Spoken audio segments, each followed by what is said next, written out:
On today's edition of Ask Kari, we're going to show you 5 tips to decorate your mantle like a pro. We're going to go from this to this right after this.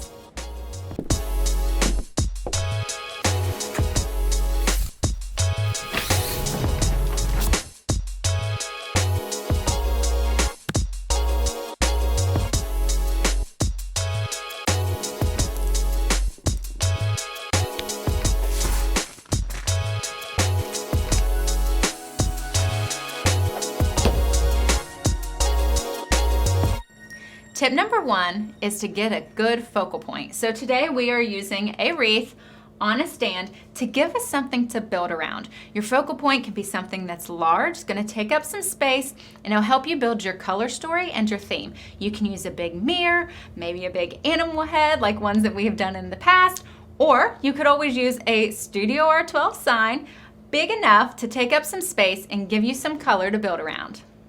Tip number 2 is to find items that are going to go with your color story and your theme. So we started off with our green wall and we're adding a little white to make that pop.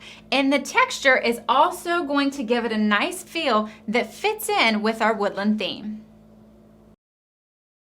All right, guys, tip number 3 is to find items that add balance. So we added our trees of varying height, and now on this side, we are adding candles. We have candlesticks and candles of different heights and sizes. So not only does it go up to meet our trees, it also goes across to add balance on both sides of our wreath.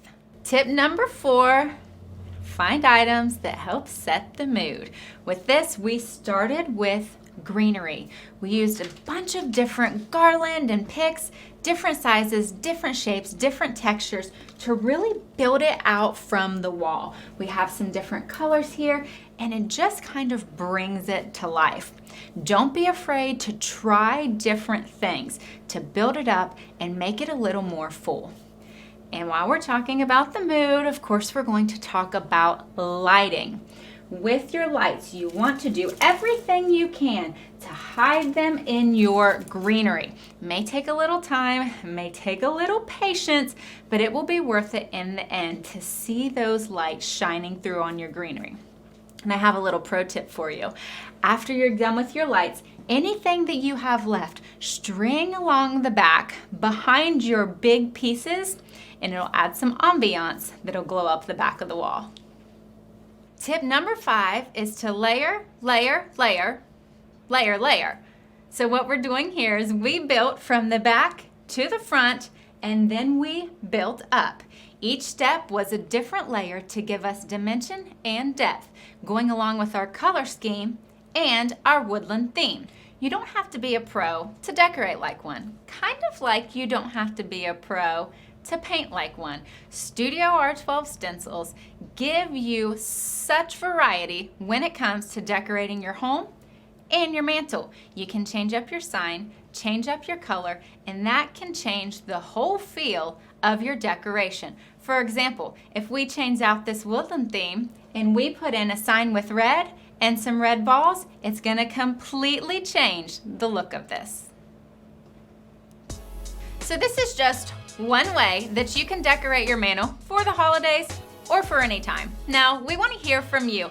How would you decorate the mantle? What would you put up here? Leave it in the comments below. Maybe give us some ideas of what we can do for next time. If you like what you saw here today, don't forget to like and subscribe to StudioR12 and hit that bell so you'll be notified anytime we're coming at you with new tips and tricks. For StudioR12, this is Carrie reminding you to paint your world pretty.